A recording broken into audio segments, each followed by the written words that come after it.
Bismillahirrahmanirrahim. Assalamualaikum warahmatullahi wabarakatuh. Terima kasih anak-anakku semua sudah memperhatikan video hari ini. Sebelum pembelajaran dimulai, marilah kita berdoa terlebih dahulu.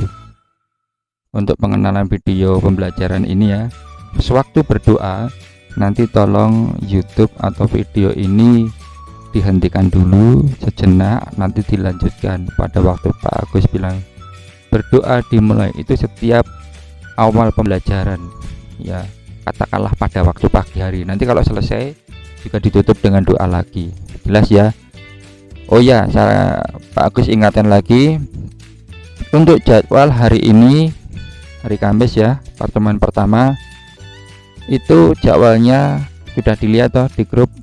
Tema, kemudian matematika, dilanjutkan muatan mulak fisik, muatan pilihan sekolah ya. Nanti kita akan belajar tentang TIK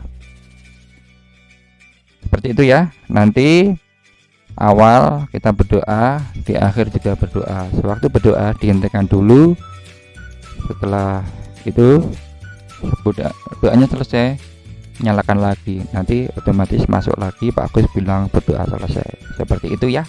Seterusnya, jadi ini tidak usah Pak Agus jelaskan di video-video berikutnya, hari ini saja, begitu ya. Ya, sebelum belajar dimulai, marilah kita berdoa dulu, semoga dipermudah oleh Allah Subhanahu wa Ta'ala dalam belajar hari ini. Berdoa mulai. Selesai. Nah, sekali lagi terima kasih pada anak-anakku sudah menyempatkan waktu untuk belajar meskipun dalam kondisi pandemi ya. Harusnya tatap muka itu lebih menyenangkan ya, karena keadaan seperti ini tidak masalah. Ini kabar-kabar PPKM mau diperpanjang, jadi kita tetap siap, kita bisa belajar dari jarak jauh, nanti tinggal tanya jawab ya.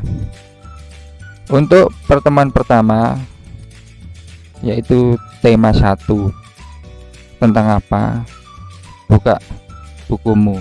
Bukunya yang mana ini loh ya, yang atas ini, di belakang Pak Agus.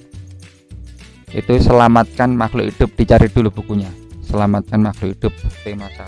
Kalau sudah siap dibuka ya, halaman pertama ini bukunya, selamatkan makhluk hidup.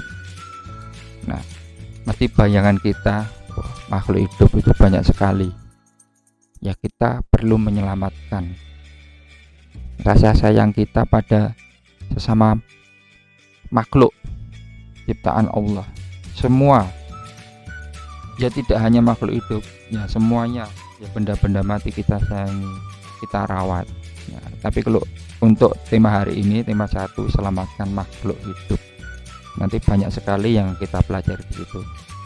Oke, kita lanjutkan. Untuk subtema 1 yang kita pelajari, tumbuhan sahabatku ya, makhluk hidup yang pertama kita pelajari tentang tumbuhan, menggambarkan tumbuhan itu sahabatku.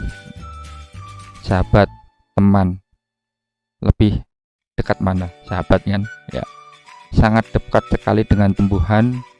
Kita sangat menyayangi, kita rawat, kita pupuk dan lain sebagainya. Apa yang akan kita pelajari untuk pembelajaran hari ini, pembelajaran 1? Setelah kita nanti memperhatikan video ini, diupayakan anak-anak nanti dapat memahami gagasan pokok dan informasi penting. Nah, ingat, mesti ini pelajaran bahasa Indonesia ya. Tapi untuk tema kita tidak membagi-bagi ini bahasa Indonesia, ini IPA, ini IPS, tidak. Yang penting kita belajar, tapi kita berpikir, oh ini pelajaran bahasa Indonesia, oh ini pelajaran IPA ya, seperti itu ya. Oke, kita lanjutkan. Nanti setelah kita belajar tema ini, anak-anak dapat memahami gagasan pokok dan informasi penting. Selanjutnya yang kedua Ya, ini buka halaman berapa ini? 1 ya, buka. Ini ada pemetaan ya, apa yang akan dipelajari nanti pembelajaran 1 sampai pembelajaran 6 ya, tapi hari ini kita belajar untuk pembelajaran 1 dulu. Kemudian yang kedua, perkembangbiakan tumbuhan secara generatif. Selanjutnya nanti anak-anak dapat mengetahui kondisi sosial budaya negara-negara ASEAN. Untuk menyingkat waktu, langsung saja nggih. Ini ada gambar bapak par kecil, kelihatan ke? Oke. Nah, ini ada seorang kakek apa bapaknya. Pohon perlu dirawat agar tumbuh dengan optimal. Andi sedang menyirami tanaman sambil berdiri dengan kakeknya. Oh, sama kakeknya. Biasanya kakeknya itu suka menasihati cucunya ya. Ini namanya Andi. Andi sedang menyirami tanaman sambil berdiskusi dengan kakeknya. Mereka mendiskusikan manfaat tumbuhan. Anak-anak, tumbuhan itu banyak sekali manfaatnya bagi kita semua. Pernah dalam pelajaran yang kemarin, waktu kalian di kelas 4, mungkin kelas 5, yang namanya tumbuhan itu bisa untuk mengurangi polusi, menangkal banjir dan lain sebagainya. Nah, di sini ada sebuah gambar yang menceritakan seorang kakek menasihati cucunya. Mereka mendiskusikan manfaat tumbuhan. Kakek menjelaskan bahwa tumbuhan sangat penting dalam kehidupan karena menghasilkan oksigen. Nah, ini salah satu. Tidak hanya oksigen, aneka jenis bahan makanan dihasilkan dari tumbuhan. Akar-akar tumbuhan juga berperan menyerap dan menahan air. Lah, itu tentang banjir itu tadi, sehingga tidak terjadi banjir dan longsor. Masih banyak manfaat yang didapatkan manusia dari tumbuhan. Setelah mengetahui manfaat dari tumbuhan, apakah kamu memiliki keinginan untuk menanam dan merawat tumbuhan?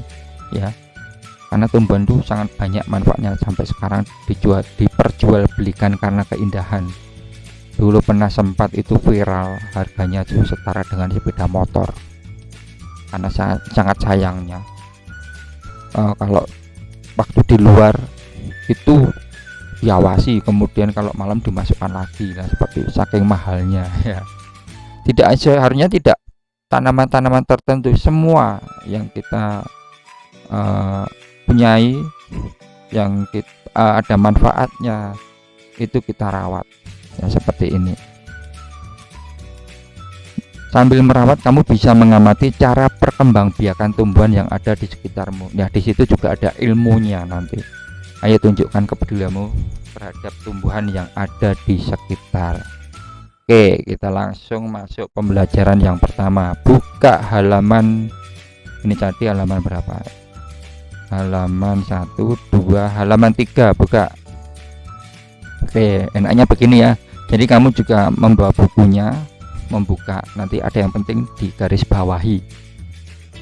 Pernahkah kamu mengamati tanaman di sekitarmu? Informasi apa yang kamu dapat? Nah, setelah diamati, aku pengen ini tuh tak buat laporan biar jelas. Nanti ini dari kecil sampai besar itu butuh berapa hari, kemudian diceritakan nanti kalau sudah usia segini harus dikasih apa. Mungkin browsing dari internet atau tanya yang lebih paham, seperti itu. Nah, informasi apa yang kamu dapat? Informasi tersebut dapat kamu susun dalam bentuk laporan pengamatan. Laporan hasil pengamatan merupakan laporan tertulis yang disusun berdasarkan pengamatan yang dilakukan untuk mendapatkan informasi. Teks laporan terdiri atas beberapa paragraf. Tiap paragraf memiliki kalimat utama.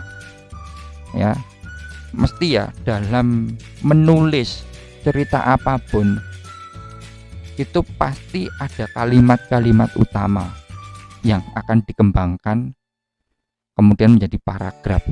Pasti ada kalimat utamanya. Kalimat utama itu yang mana? kalimat utama itu pasti kalimat itu dijelaskan dengan kalimat-kalimat yang lain. Makanya jadi kalimat utama, yang lainnya menjadi kalimat penjelas. Ingat itu, camkan ya. Mesti baik di kelas 4, 5, bahkan 6 diulang lagi. Di soal bahasa Indonesia mesti ada mana kalimat utama, mana kalimat penjelas. Kalau kalimat penjelas kayaknya jarang ya. Biasanya yang muncul itu kalimat utama, gagasan pokok. Kita pelajari lagi di sini.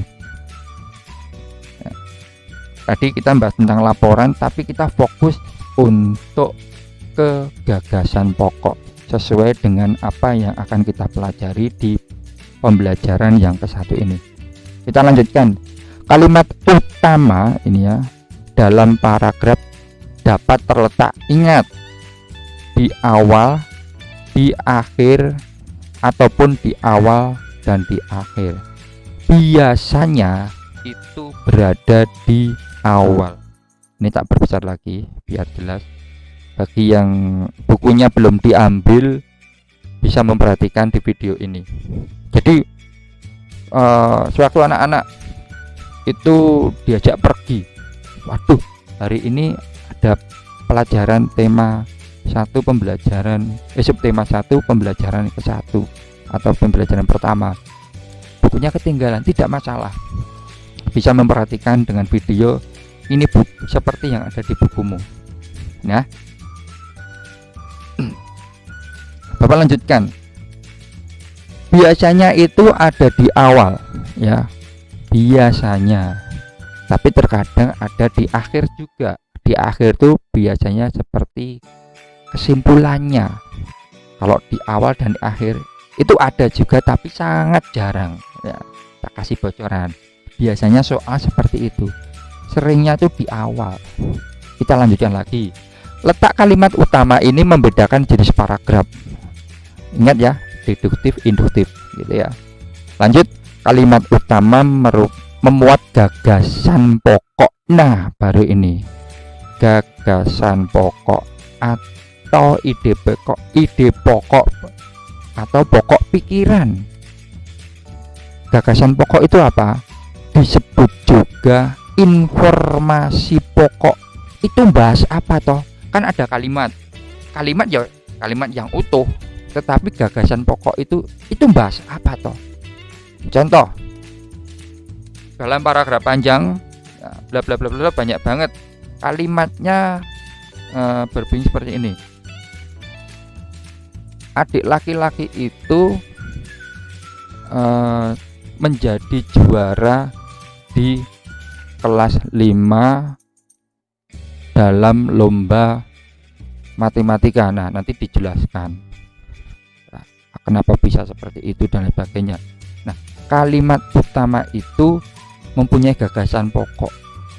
Nah, ada kalimat gagasannya apa? Bahwasanya si anak mendapat juara. Gagasannya seperti itu. Berbeda dengan kalimat-kalimat itu utuh. Kalau gagasan pokok ini membicarakan tentang apa? Informasi pokok yang ada di kalimat itu. Ingat ya. Sebenarnya udah dipelajari dulu-dulu, tapi ini hanya menegaskan, mungkin mengingat lagi. Kemarin udah libur panjang. Nah, biasanya tuh anak-anak masuk kelas pertama kali, wah lupa pak.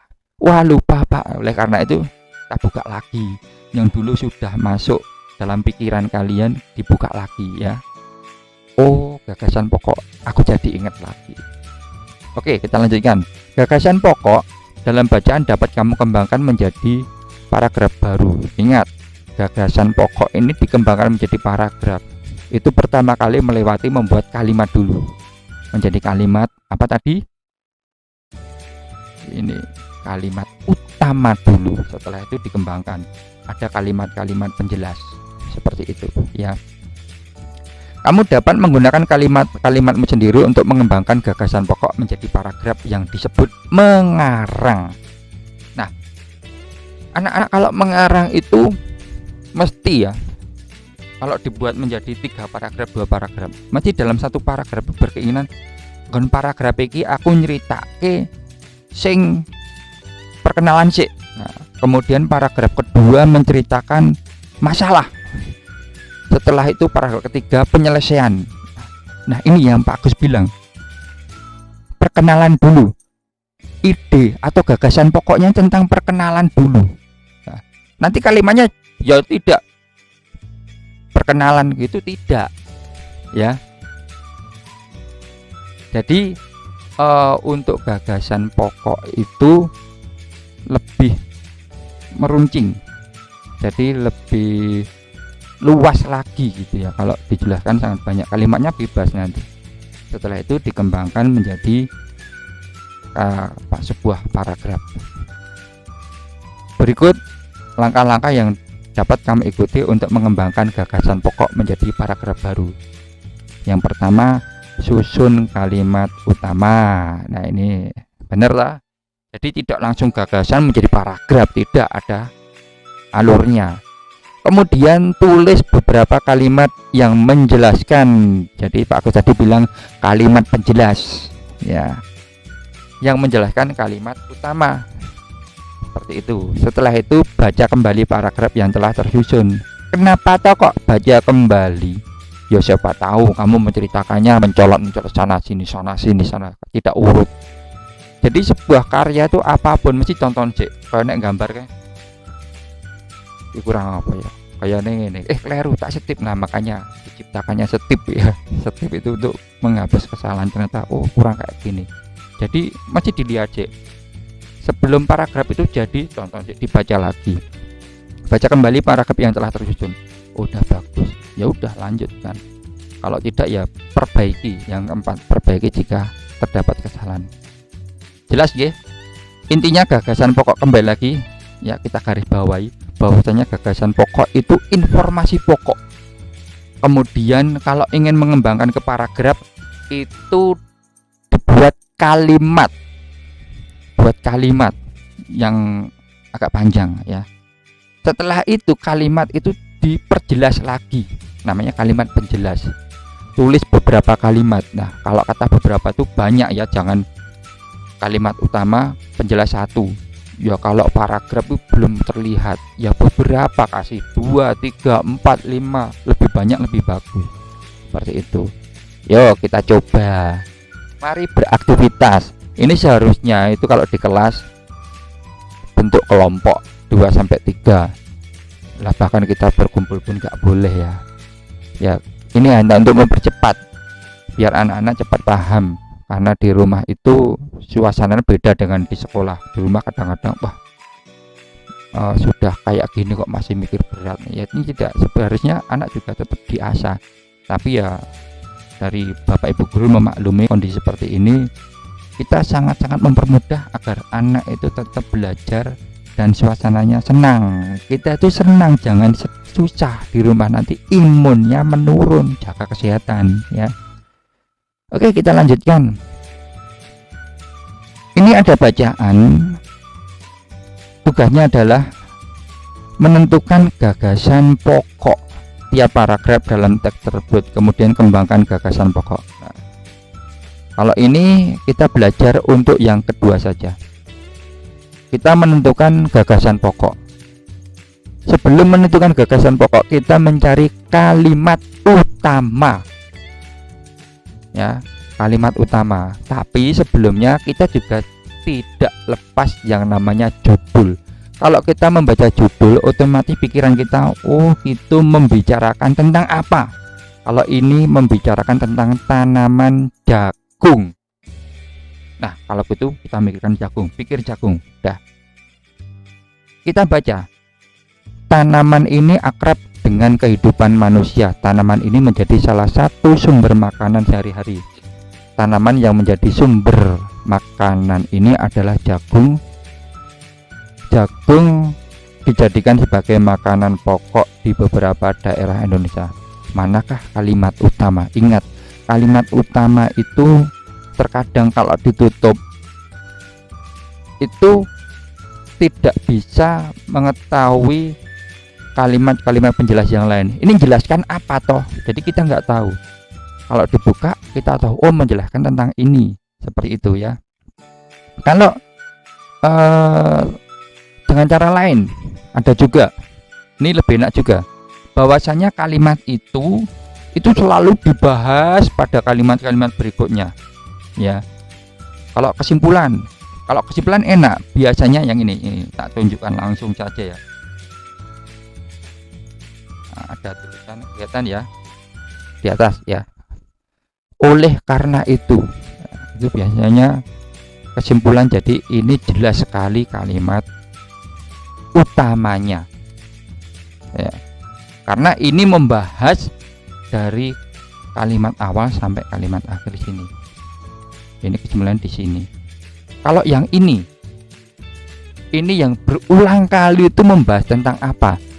Kita baca lagi. Tanaman ini akrab dengan kehidupan manusia. Akrab. Ini salah satu sumber makanan jagung. Jagung jadikan makanan pokok beberapa daerah Indonesia. Nah, ini membicarakan tentang bahwasanya jagung itu penting bagi manusia sebagai sumber makanan. Jadi yang lebih spesifik ya, katakanlah spesifik, yang itu membicarakan tentang apa? Bahwasanya tanaman ini akrab dengan kehidupan manusia. Ya. Ini kalimat utamanya. Karena akrabnya itu sangat dekat dengan manusia, sampai setiap hari kita mengkonsumsi, makan sebagai makanan pokok, sebagai sumber makanan sehari-hari. Nah, jadi itu menjadi kalimat utama untuk paragraf yang pertama. Setelah itu, apa gagasan pokoknya? Bahwasanya tanaman jagung itu penting bagi manusia. Itu bisa kan sebagai gagasan ya, intinya itu. Nanti gagasan dari orang-orang beda-beda. Jadi intinya bahwasanya tanaman jagung itu penting. Ini tuh apa? Ini tuh jagung, membicarakan tentang jagung ya. Dan tanaman jagung itu penting bagi kehidupan manusia. Beda toh, ini akrab dengan kehidupan manusia. Jadi diubah intinya itu bahwasanya tanaman jagung penting bagi kehidupan manusia ya, terutama untuk makanan pokok dan lain-lain seperti itu. Kemudian paragraf yang kedua, jagung dapat hidup di ladang atau di sawah. Jagung memiliki masa hidup satu putaran. Masa hidup jagung hanya berlangsung 3-5 bulan. Seperti itulah siklus hidup tanaman jagung. Nah, ini kalau kita baca dari awal sampai akhir ya, ini membicarakan tentang tempatnya, kemudian masa hidup itu waktunya, kemudian ini berlangsung 3-5 bulan juga waktunya, kemudian ini membahas tentang siklus hidup tanaman jagung. Tetapi ini ada kata-kata itulah, itu seperti hanya menyimpulkan seperti itulah siklus hidup tanaman jagung. Berarti ini kalimat utamanya, gagasan pokoknya adalah tentang siklus hidup tanaman jagung ya, siklus hidupnya. Jadi membicarakan tentang masa hidup putaran, kemudian masanya berapa bulan ya. Itu seperti itu ya. Jelas ya. Selanjutnya paragraf yang ketiga. Pelan-pelan tidak apa-apa, yang penting sangat jelas gitu. Besok kalau ada lagi, oh kemarin seperti udah tahu. Lanjut, untuk jagung termasuk pada golongan berumah satu, artinya mempunyai putik serta benang sari pada tubuhnya. Jagung mempunyai bunga jantan dan bunga betina di satu tubuh. Bunga jantan dari jagung mempunyai bentuk seperti malai, sementara bunga jagung yang betina bentuknya mirip seperti tongkol yang ada di bagian batang jagung. Ini membicarakan tentang apa ini ya? Bunga jantan dari awal dulu. Jagung termasuk golongan berumah satu, artinya mempunyai putik serta benang sari pada tubuhnya. Jagung mempunyai bunga jantan, membicarakan ini lagi ya. putik, benang sari, jantan, betina. Bunga jantan membicarakan ini lagi, sementara bunga jagung yang betina bentuknya, nah ini bukan kesimpulan ya. Nah ini melanjutkan, bunga jantan dari jagung mempunyai bentuk seperti malai, sementara bunga jagung yang betina bentuknya mirip seperti tongkol yang ada pada bagian batang jagung. Nah ini semuanya membicarakan tentang jantan dan betina. Kalau kita lihat di kalimat pertama, ingat Pak Agus pernah bilang biasanya itu kalimat utama ada di kalimat pertama awal ya. Jagung termasuk golongan berumah. Nah jagung termasuk, ini menjelaskan bahwasanya jagung itu berumah satu, rumah satu, di dalam itu sudah ada betina, kemudian jantannya juga sudah ada, mempunyai putik serta benang sari. Nanti di pelajaran ya IPA ya, tapi ini tidak dijelaskan habis ini IPA tidak ya, nanti ada dalam IPA-nya itu mempelajari tentang putik dan benang sari. Nah ini kalimat utama, jagung termasuk pada golongan berumah satu, artinya mempunyai putik serta benang sari pada tubuhnya. Nah untuk kalimat utama ini kita ambil gagasan pokok bahwasanya jagung termasuk golongan tumbuhan berumah satu. Untuk artinya tidak usah ya, intinya ini, jagung termasuk golongan tumbuhan berumah satu, sudah. Mungkin orang lain membuat kalimatnya bukan kalimat ya, tapi gagasannya itu yang berbeda, tapi intinya sama, bahwasanya jagung itu termasuk golongan tumbuhan berumah satu. Begitu ya, jelas ya, bukan kalimatnya tapi gagasannya itu ya. Yang kita pelajari itu gagasan pokok. Selanjutnya terakhir, tadi sudah disinggung di awal, kalau ada oleh karena itu otomatis itu adalah kesimpulan, dan kesimpulan itu termasuk kalimat utamanya yang menjelaskan semuanya dari awal sampai akhir ini. Yang ini sebagai penjelas, ini kalimat utama. Gagasan pokoknya apa? Jagung termasuk tumbuhan yang berkembang biak dengan cara generatif atau yang namanya kawin. Nah untuk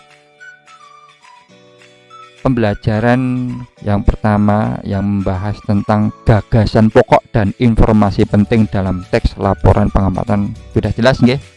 Kalau sudah jelas, kita lanjut lagi ke perkembangbiakan tumbuhan secara generatif.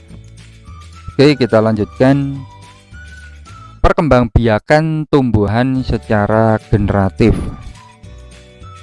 Berkembang biak merupakan salah satu ciri makhluk hidup. Nah, ada beberapa macam ya, berkembang biak, bernafas, bergerak, dan lain-lain. Makhluk hidup berkembang biak. Berkembang biak itu berkembang, bukan gemuk, itu bukan ya. Berkembang biak itu menjadi banyak, dari 2 menjadi 3, 1 pun bisa menjadi 2, bisa jadi 3 ya. Makhluk hidup berkembang biak untuk melestarikan jenisnya agar tidak punah. Begitu juga dengan tumbuhan. Secara umum perkembangbiakan tumbuhan dilakukan secara kawin atau generatif. Ingat, kawin atau generatif. Jangan berpikir yang aneh-aneh, ini tentang pelajaran loh ya. Kemudian dan tidak kawin atau vegetatif. Ingat, vegetatif itu tak kawin, kalau generatif itu kawin. Pada bahasan ini akan difokuskan pada perkembangbiakan tumbuhan secara generatif. Coba perhatikan gambar tanaman di samping ya, perhatikan ya gambarnya. Tanaman pada gambar tersebut adalah jagung. Tanaman jagung. Jagung merupakan salah satu makanan bagi manusia. Harus dijaga kelestariannya. Untuk menjaga kelestarian hidupnya, tanaman jagung melakukan perkembangbiakan. Bagaimana cara tanaman jagung berkembang biak? Nah, Ini petani membudidayakan tanaman jagung dengan menanam bijinya. Biji tersebut ditanam pada lahan yang sudah diolah sebelumnya, dibajak, dicangkul atau diapapun. Kemudian biji jagung dimasukkan ke tanah yang telah dilubangi lalu ditimbun. Setelah 3-4 hari baru tumbuh menjadi tunas jagung, akhirnya tumbuh tumbuhan baru. Nah, kemudian menjadi jagung dewasa. Jagung dewasa tersebut nanti ada bunganya. Setelah bunga menjadi buah jagung. Nggak mungkin jagung berbuah pisang, aneh ya. Tanaman jagung itu ada bunganya, kemudian ada buahnya. Pada tanaman jagung yang sedang berbunga terlihat ada tongkol di ketiak daun. Ini campur besar. Nah, ini dia. Ini ada tongkolnya di ketiak daun. Ketiak itu antara batang dan daun, itu pada tengah-tengahnya itu muncul. Ya. Sampai mana tadi? Nah, ini ada tongkol di ketiak daun. Tongkol tersebut memiliki semacam rambut yang menyembul. Kalau kalian makan jagung itu pada ujungnya ada rambut-rambutnya itu. Tongkol jagung tersebut sebenarnya adalah putik. Putik itu bunga betina. Ingat ya, ada istilah-istilah. Kalau generatif itu tadi secara kawin. Kalau kawin itu ada 2. Kalau vegetatif itu tak kawin, berarti hanya 1. Nah, sudah Pak Agus jelaskan di awal tadi, berkembang biak itu bisa 1 menjadi banyak atau 2 menjadi banyak. Kalau 2 menjadi banyak itu secara generatif ya, jadi Pak Agus tidak bicara lagi tentang kawin tak kawin, biar kamu ingat generatif itu apa ya. 2 itu generatif, 1 itu vegetatif, seperti itu ya. Kita lanjutkan lagi. Putik, ini istilah baru. Putik itu adalah bunga betina. Kalau dulu Pak Agus waktu SD itu putik. Nah, mendengar kata-katanya seperti memanggil teman. Tutik. Tutik kan nama laki-laki nggak ada ya. Putik. Jadi Pak Agus dulu mengingatnya kayak gitu kalau lupa ya. Nah, ini mungkin dipakai anak-anak juga tidak apa-apa. Tapi kalau Pak Agus sudah terbiasa, sudah tahu bahwasanya putik itu adalah bunga betina. Kemudian sementara itu bunga tanaman jagung terletak di pucuk tanaman. Bunga pada tanaman jagung adalah serbuk sari. Nah, serbuk sari itu sebagai bunga jantan. Ingat, kita bicara dalam kehidupan sehari-hari ya. Biasanya, nah ini untuk dewasa, tapi perlu diketahui saja. Tapi dulu waktu Pak Agus itu mengingat antara bunga jantan dan bunga betina, bahwasanya jantan itu mencari betina. Seperti kalau kita tidak bahas tentang orang ya, contoh ayam itu jago dan betinanya, ayam betina itu yang mendekati jagonya apa ayam betinanya. Nah, pasti tahu ayam jagonya, jantannya mendekati betina. Nah, bahkan pada bunga seperti itu, serbuk sari tadi apa? Jantan. Kemudian putik betina. Nah, betina itu bentuknya mungkin bisa bulat, lonjong atau apa, diam. Tapi kalau serbuk sari bisa meloncat. Bukan punya kaki loncat, tidak ya, mungkin karena bantuan angin, mungkin karena bantuan serangga pindah, kemudian dia membawa serbuk sarinya. Nah, yang mendekati ini jantannya, ingat itu ya. Jadi serbuk sari, serbuknya itu jantan. Nah, mengingatnya dulu Pak Agus juga seperti itu. Kemudian ketika tertiup angin, lah tadi Pak Agus sudah bilang ya, serbuk sari itu bisa terbawa angin, bisa terbawa serangga dan lain-lain. Tertiup angin, serbuk sari akan jatuh pada kepala putik sehingga terjadi penyerbukan. Di garis bawahi, penyerbukan. penyerbukan itu bertemunya serbuk sari kepala dengan putik, penyerbukan. Kemudian diikuti proses pembuahan, bertemu kan penyerbukan serbuk ya, kemudian pembuahan berhasil terbentuk biji. Terlihat ya yang di atas ya, pada satu tongkol terdapat banyak biji jagung. Setelah itu satu tanaman kadang bertongkol 2 karena ada iklannya atau jagung bertongkol 2 biar hasilnya banyak. Kalau kita ambil 2 jagung atau 1 jagung saja, kita kembangkan lagi, kamu hitung ada berapa nanti calon-calonnya, tanam jadi banyak, tumbuh lagi, ambil baru 1 jagung. Kalau beberapa jagung diambil ditanam semua, bisa berhektar-hektar jagung bisa ditanami semuanya, berawal dari 1 biji saja. Itu yang namanya berkembang biak. Jadi bukan 1 biji, bukan 1, tapi kalau 2 yang dimaksud 2 itu ada jantan ada betina. Kalau jantan ada betina ada, namanya apa tadi? Betul, generatif. Sesuai yang kita pelajari, yaitu perkembangbiakan tumbuhan secara generatif. Sudah jelas nggih? Generatif. Oke, kita lanjutkan. Jagung merupakan salah satu contoh tanaman berkembang biak secara generatif. Perkembangbiakan secara generatif merupakan perkembangbiakan dengan cara perkawinan, karena ada jantan ada betina. Ini yang garis bawah ini kamu ikuti saja juga nggak apa-apa, nanti ada bekasnya. Oh iya, ada tugas presensi ya nak. Kalau ada tugas presensi, tolong nanti coret-coretan boleh, dirangkum di buku juga boleh, kemudian kamu foto kirimkan japri ke Pak Agus. Tujuannya itu untuk presensi hari ini, bahwasanya kamu sudah memperhatikan video dan belajar, utamanya belajar. Cuma asal coret-coret buku kumpulkan coret-coret ya, tapi itu membohongi diri sendiri dan merugikan diri sendiri, tidak baik ya. Jujur, sudah memahami videonya, sudah belajar sesuai videonya, semuanya dipelajari. Kalau bingung, kalau penasaran, boleh tanya ke Pak Agus langsung ya. Ya kalau orang tua atau siapapun di rumah longgar, ingat longgar, jangan dipaksa ya. Nanti boleh tanya ke yang ada di rumah, siapa orang tua atau kakak atau siapa, mbah juga boleh.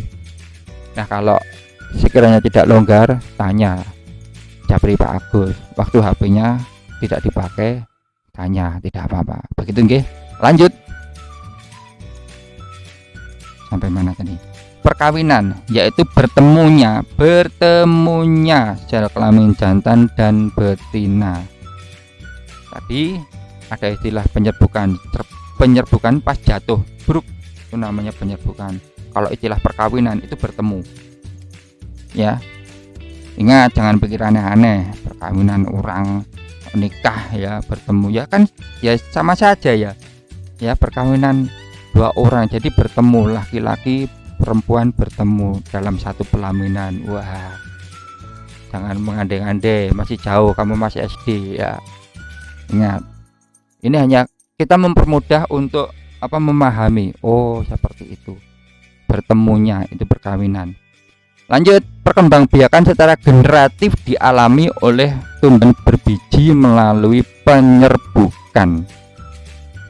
Nah, kalau tidak penyerbukan berarti hanya 1 saja, jadi bukan generatif ya. Karena penyerbukan itu jantan betina, itu penyerbukan, itu termasuk generatif. Ingat, generatif itu dengan cara kawin. Lanjut, penyerbukan merupakan proses jatuhnya benang sari di atas kepala putik sehingga terjadi pembuahan pada tumbuhan.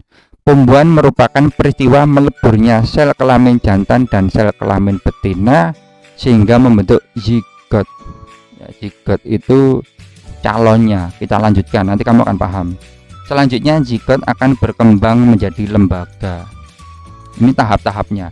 Lembaga berkembang menjadi bakal biji, lalu bakal biji berkembang menjadi biji, dan bakal buah. Jadi urut-urutannya seperti proses itu dari kecil, besar, ada nama-namanya. Pertama zigot, kemudian lembaga, kemudian bakal biji. Nah, ini ada gambarnya enggak ini? Kita lihat. Kalau tidak ada, tak carikan di internet. Bentar.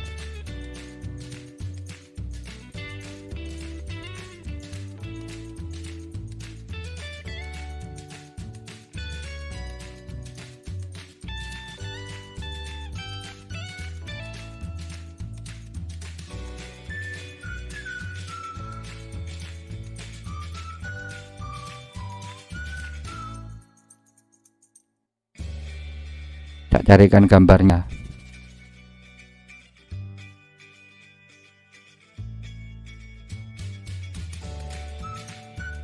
Ini sangat banyak gambarnya. Kita masukkan dia.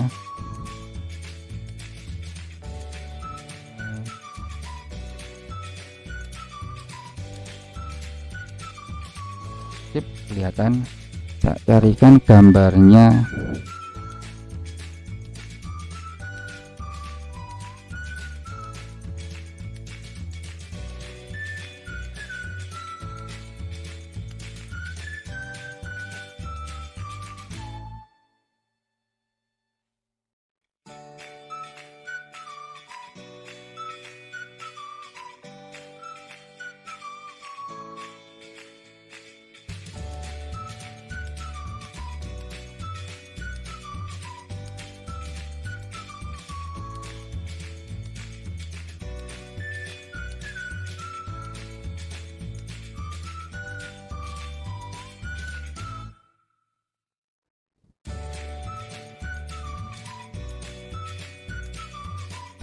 Lihat ya.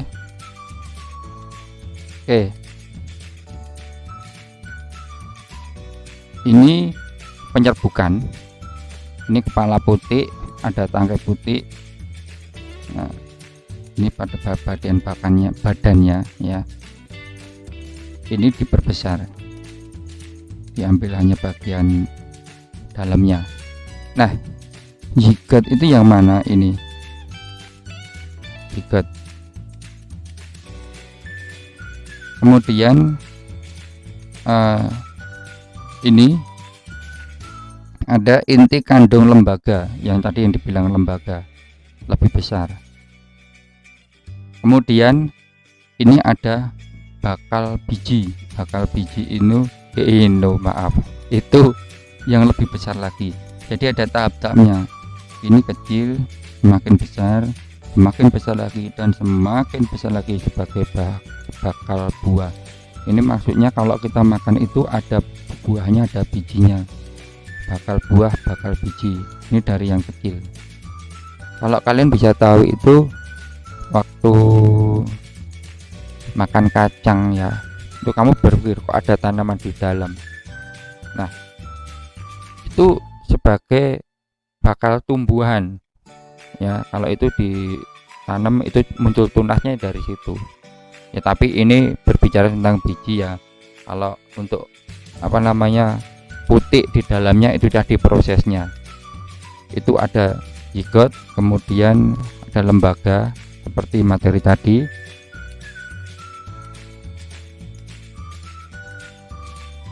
Oke, kembali ya.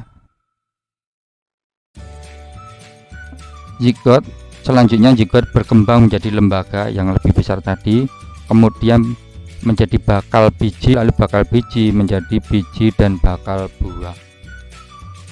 Nah, itu ada berkembang gede. Seperti itu gambarannya ya. Bakal buah tersebut akan berkembang menjadi daging buah dan lembaga yang terdapat di dalamnya biji merupakan calon individu baru.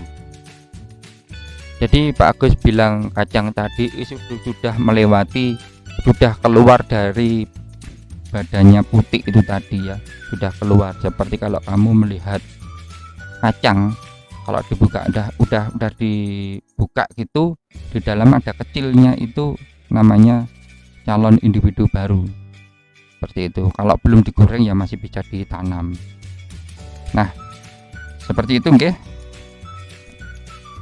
Ini ada tugas, langsung ke sini saja.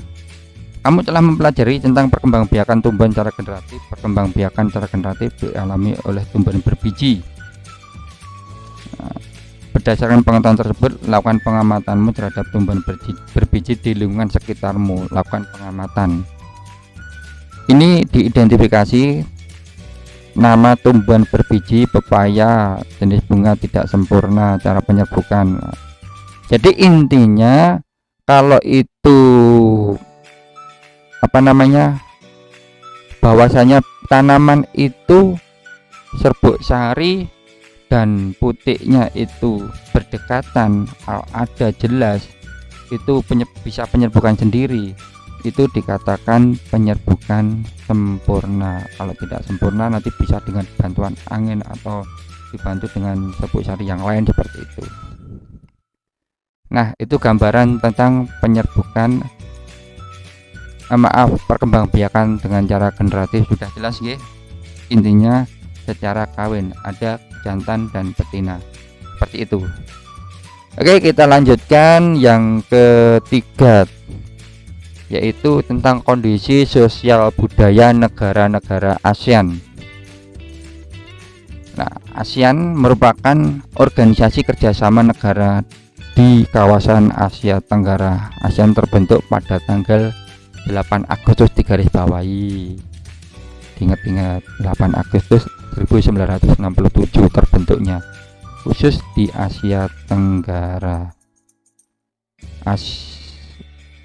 Southeast Asia ya.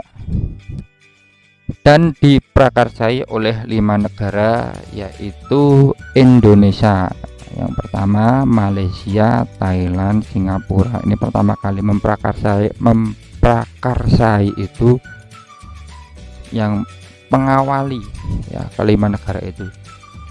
Ini ada kata selanjutnya. Jadi itu setelah 5 negara membentuk ASEAN, setelah itu ada masuk lagi Brunei Darussalam, kemudian Myanmar, Kamboja, Laos, dan Vietnam turut bergabung dengan organisasi tersebut. Kehidupan sosial budaya negara-negara ASEAN sebagai berikut. Ya, ini menceritakan sesuai ini judulnya kondisi sosial budaya negara ASEAN. Kita mengetahui Indonesia itu bagaimana toh? Kondisi sosial budaya. Bahwasanya penduduk Indonesia bekerja pada sektor agraris. Agraris itu karena sumber daya alamnya, tanamannya banyak, itu jenisnya banyak, jadi itu seperti pertanian lah ya, itu sektor agraris. Jadi karena sumber daya alam yang mendukung. Suku bangsa Indonesia antara lain ada Jawa, ya, Sunda, Batak, Nias, Dayak, dan Asmat. Setiap suku bangsa memiliki adat istiadat berbeda. Ya, itulah Indonesia paling kaya, mungkin sedunia ya, paling kaya tentang budaya adat istiadat. Kemudian kesamaan nilai adat istiadat Indonesia adalah sikap kekeluargaan. Dengan adanya Pancasila kita diatur, jadi kita itu Indonesia sudah diatur oleh undang-undang dan berpegang teguh pada Pancasila ya. Jadi kita tidak terpecah-pecahkan, harus satu. Sikap kekeluargaannya harus kita junjung agar tidak terpecah-pecah. Karena apa? Indonesia itu dari dulu lemahnya itu karena kurang adanya persatuan.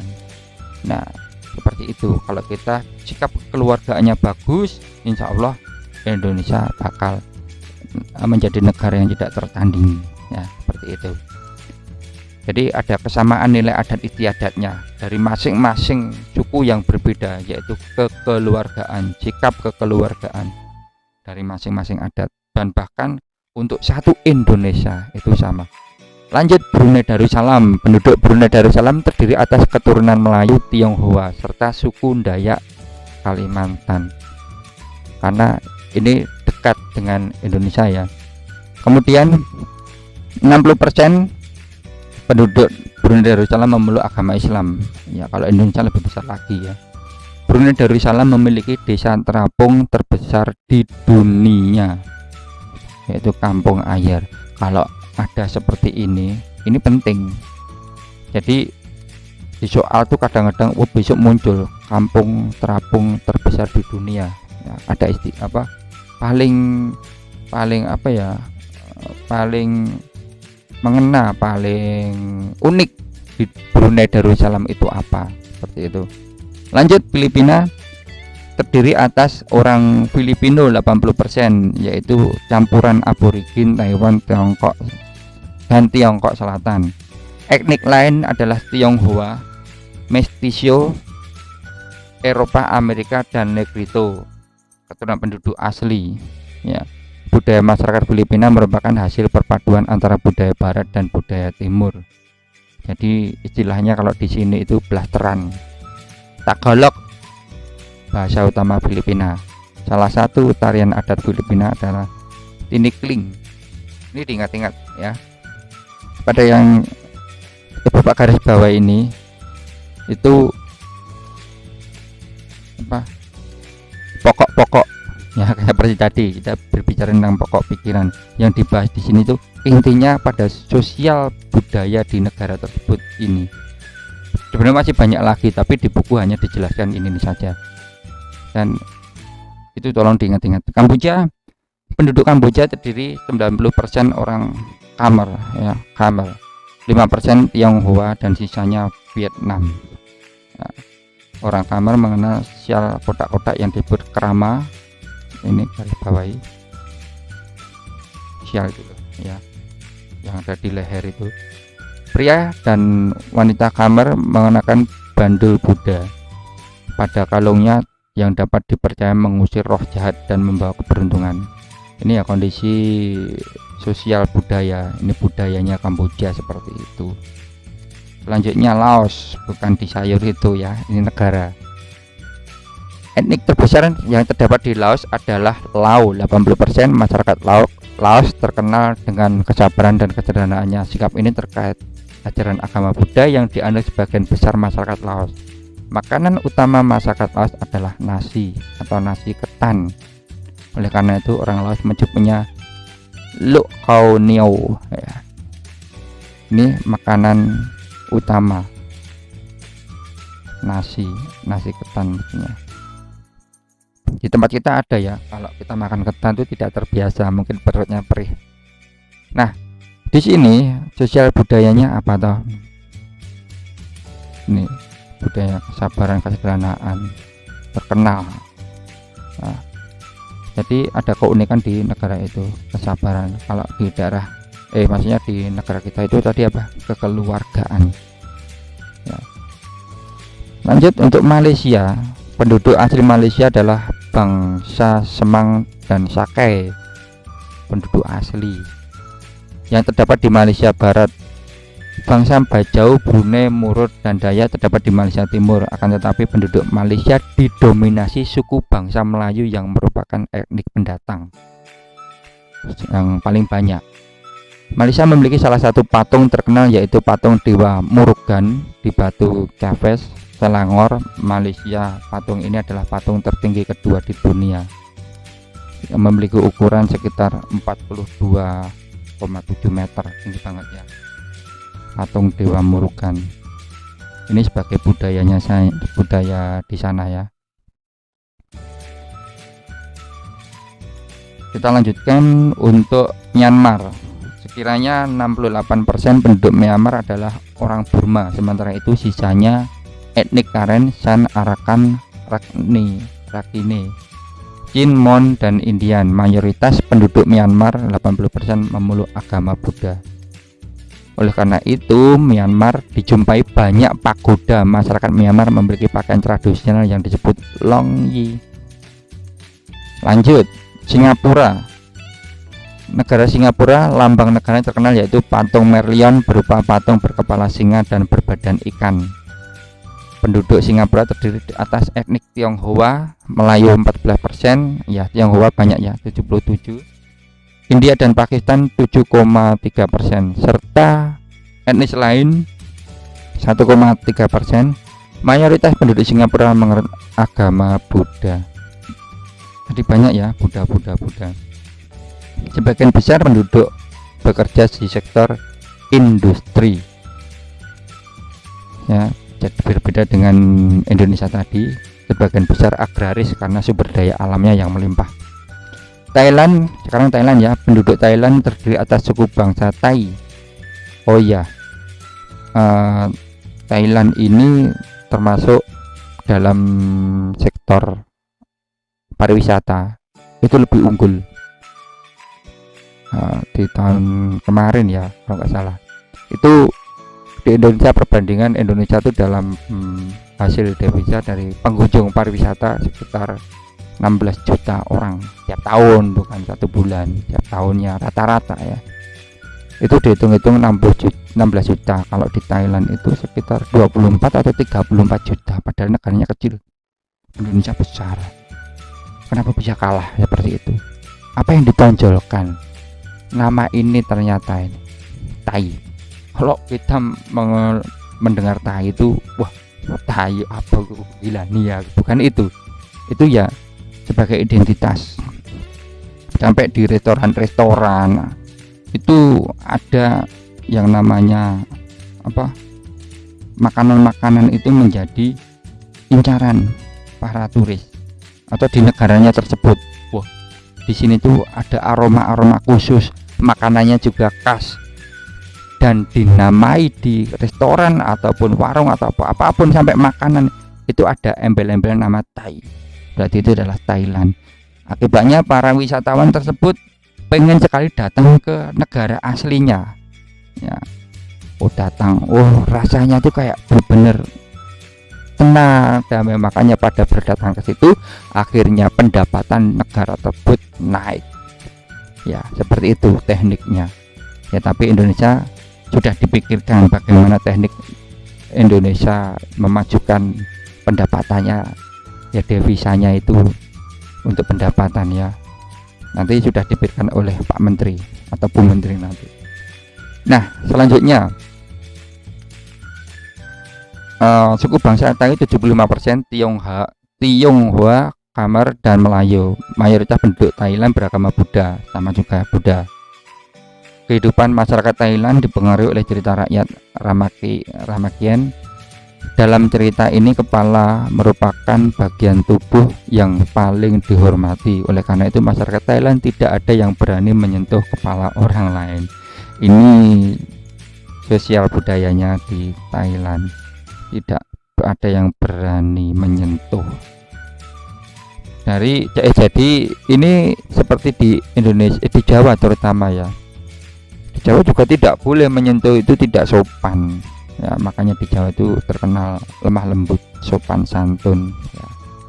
Sebenarnya dari lainnya juga sama, tapi yang kenapa Jawa itu ya, terutama di Solo ya, itu karena kelembutannya itu loh. Kalau kita melihat tari-tarian itu lembut, santai ya.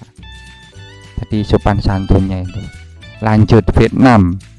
Mayoritas penduduk Vietnam merupakan suku bangsa Vietnam yaitu sekitar 90%. Kondisi menyebabkan masyarakat Vietnam relatif homogen ya. Jadi tidak ada campuran asli. Sebagian besar penduduk Vietnam bermata pencaharian sebagai petani seperti kita ya, agraris. Kemudian masyarakat Vietnam memiliki baju tradisional yang disebut Áo Dày. Masyarakat Vietnam gemar menggerakkan topi atau caping dalam kegiatan sehari-hari. Nah, ini kehidupan sosial budaya di Vietnam. Nah, semua yang kalian baca tadi itu membicarakan tentang sosial budaya di negara-negara ASEAN. Begitu ya. Selanjutnya ini ada tugas tapi lewati saja. Nah, untuk penilaian harian, apa yang sudah kalian pelajari tadi nanti dicoba dikerjakan. Ada soal dari Pak Agus nanti dalam bentuk Google Form, itu untuk pilihan ganda biar langsung tahu hasilnya. Oh, salah apa betul ya. Mungkin nanti ada tambahan juga penjelasan mungkin ya. Nanti kalau waktunya Pak Agus terbatas untuk membuat Google Form, ya sementara ada jawabannya, kunci jawabannya saja dulu. Kemudian untuk isian itu sesuai yang Pak Agus katakan kemarin, kalau waktunya cukup dikerjakan, kalau terlalu banyak tugas ya kita lewati, utama untuk pilihan gandanya saja. Dan ini juga sama, kalau cukup waktunya dikerjakan ya, tapi kalau untuk belajar pengen mengerjakan, kerjakan semua lebih bagus. Itu ya untuk pembelajaran satu, maksudnya kita sudah belajar tadi. Yang pertama, gagasan pokok kita sudah tahu. Kemudian yang kedua tentang generatif. Apa itu generatif? Betul, secara kawin kalau ada dua, betina dan jantan. Setelah itu kita juga sudah mempelajari tentang kondisi sosial budaya di negara-negara ASEAN. Sudah jelas anak-anak? Nanti kita akan lanjut di pelajaran matematika. Istirahat dulu, cukup sekian. Akhirul kalam, wassalamualaikum warahmatullahi wabarakatuh. Terima kasih.